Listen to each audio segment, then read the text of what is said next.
There's definitely a lot taking place with the so-called conflict with Israel and Iran, and of course the broker deal struck by Donald Trump to end it all, and the broken ceasefire by both parties on this world stage. And that gets into this, where Donald Trump is furious in front of the White House. Let's get right to it, what he says. And again, this is all world stage theater. Let's take a listen what Trump has to say here. Earlier today, we watched President Donald Trump lash out at Israel for bombing Iran after the deal was reached, and then he criticized both countries for violating the agreement. ABC's Perry Russum has the latest from D.C. With the hope of a ceasefire between Israel and Iran fading, President Trump lashing out at both countries. We basically have two countries that have been fighting so long and so hard that they don't know what they're doing. After Israel and Iran agreed to a ceasefire overnight, within hours, Israel accusing Iran of violating the agreement. Israel's Fire and Rescue Authority says this was the scene in the northern part of the country, part of an Israeli interceptor missile seen here, landing near a shed filled with goats. And this is definitely not by random, the mentioning of the goats, of course. The world run by Freemasons, and the reference to the goat itself, obviously, for anybody that has studied Freemasonry, this is what they're all about. The signs, symbols, dates, numbers, and colors. And their reference to the goat, once again, Baphomet, as you see here. Going back in time with this depiction, with this ritual, with Baphomet himself. It's very important to understand there's things deeper than people see. They have to look further, think deeper. And when you understand Freemasonry, you study it, you'll see right through everything that's taking place in the world stage, and definitely not random with the mention of goats. And that gets into the topic, which is, to me, the most relevant and most important. Where this all leads to on the world stage that's happening today, the end game is the New World Order, of course. With George Bush in the 1991 speech regarding the New World Order, and of course, Ahmadinejad of Iran with the same agenda, pushing the New World Order. And they're definitely on the same page, and that's what it all comes down to. Again, signs, symbols, dates, numbers, and colors. With George Bush and Ahmadinejad flashing the so-called peace sign, this is actually the law of fives, like the five-pointed star when it comes to Freemasonry. Here you see George Bush, they call him George Bush Jr., and doing the devil horns, just like Ahmadinejad, as you see here. Let's get a little bit of a close-up, and you're going to see all these people that set the stage for the New World Order. Goes back much further. But in recent history, it's really important to spotlight this. Through signs and symbols, you'll know they're all on the same team. As you see here, Ahmadinejad with small hat Larry King on this CNN interview. And take a look here. Definitely the Masonic hand sign. They're all on the same team.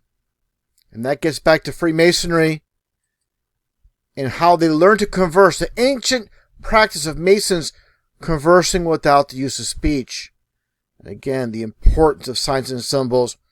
People brush it off as it's not important. Those people are clueless on how these people operate, how they work. And here you see Ahmadinejad on CBS News doing the Masonic hand sign. And you know what team he's part of, the small hat team. Make no mistake about it. And here you see Ahmadinejad once again, more Masonic symbolism with the hidden hand. And that's the important aspect. When he's saying things out of his mouth, going against the small hats, he's actually one of them. That's the important thing to remember. And again, the hidden hand, just like you see Pope Francis doing, the Masonic hand sign. James Garfield, the 20th President of the United States, hidden hand symbolism. And here you see former Egyptian President Hosni Mubarak with the hidden hand symbolism. People need to understand and get it. They're all on the same team, all on the same page. And that gets back to Ahmadinejad in Iran, where Iran supposedly banned Freemasonry in 1979. That's for the very gullible, the very naive public to believe. Just take a look at the Iranian parliament building. The first session held in 2004. And they have the 33 windows on the pyramid type of building. Of course, the diamond-shaped diamond is 33 numerology as well. This is all coded, all masonically coded. And of course, the UN logo itself has 33 segments within. And the laurel wreath, which represents victory as well. And that gets back to the Iranian Parliament building and taking a look within. Pyramid on the outside and the pyramid within. Clear as day.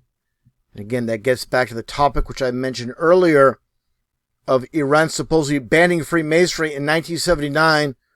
With you see Ahmadinejad doing the Masonic hand sign. We know who created Freemasonry. It's the small hats.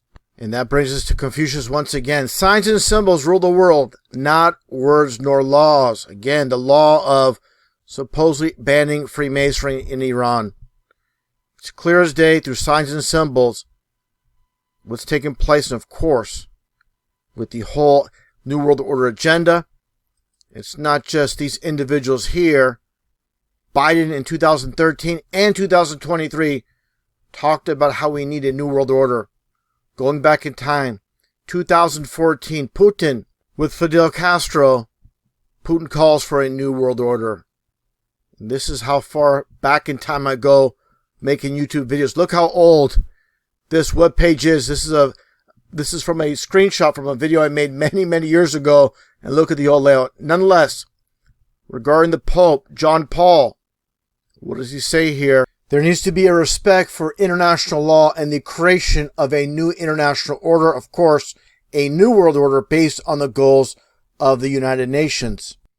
And more the same when it comes to Masonry and these world leaders. Here's UK Prime Minister from the past, Tony Blair, and Gaddafi. And this is clearly a Masonic handshake. And when I tell people how the world's a stage, and they don't believe it, when it comes to all these so-called leaders working together, clearly a Masonic handshake. It's clear as day. Obvious. Without a shadow of a doubt. And that gets to this very important video clip that I'm going to close out this video presentation with. With this one individual from this television program based in the Middle East talking about Iran and Freemasonry. This is very eye-opening for those that do not understand, again, how the world's a stage. Take a listen to close out this presentation. إيران هي أحد أذرع الماسونية الصهيونية. إيران نعم، أحد أذرع الماسونية الصهيونية، والهدف هو هدفها أكبر من ذلك. في دليل على الكلام، ما يخالف على أساس المشاهد يقول نعم. لا واحد يمكن قاعد يطالعنا يقول وين الدليل تقولي لحظة يا محمد، أي دليل؟ الأدلة الدامغة كلها. شلون؟ أدوات الماسونية الصهيونية إيران وإسرائيل وأمريكا وبريطانيا وفرنسا. هذه الدول هي أدوات الماسونية الصهيونية والتركية. لأن أنت لازم تعرف أولا من صنع الثورة الخمينية أو من هو الخميني. الخميني لم يكن إيرانيا، كان أساسا هندوسيا عايش في بريطانيا، تم زراعته في العراق وتدريبه، ثم أخذوه إلى فرنسا، ومن فرنسا أتوا به إلى أين؟ إلى طهران. مثل حسن نصر الله ليس لبنانيا. لا، ليس لبنانيا، هو في الأصل إيراني الأصل وزرع في لبنان. نظام الملالي كله من اللي صنعه؟ صنعته الماسونية الصهيونية. الأخوان من صنعهم؟ الماسونية الصهيونية عن طريق المستخبرات الأمريكية. طيب سيد قطب من وين؟ من صنعه أساسا الماسونية الصهيونية؟ المخابرات الأمريكية. هذا وجهين لعملة واحدة. John chapter 9 verse 25. Whereas once I was blind, now I can see. Now I can see.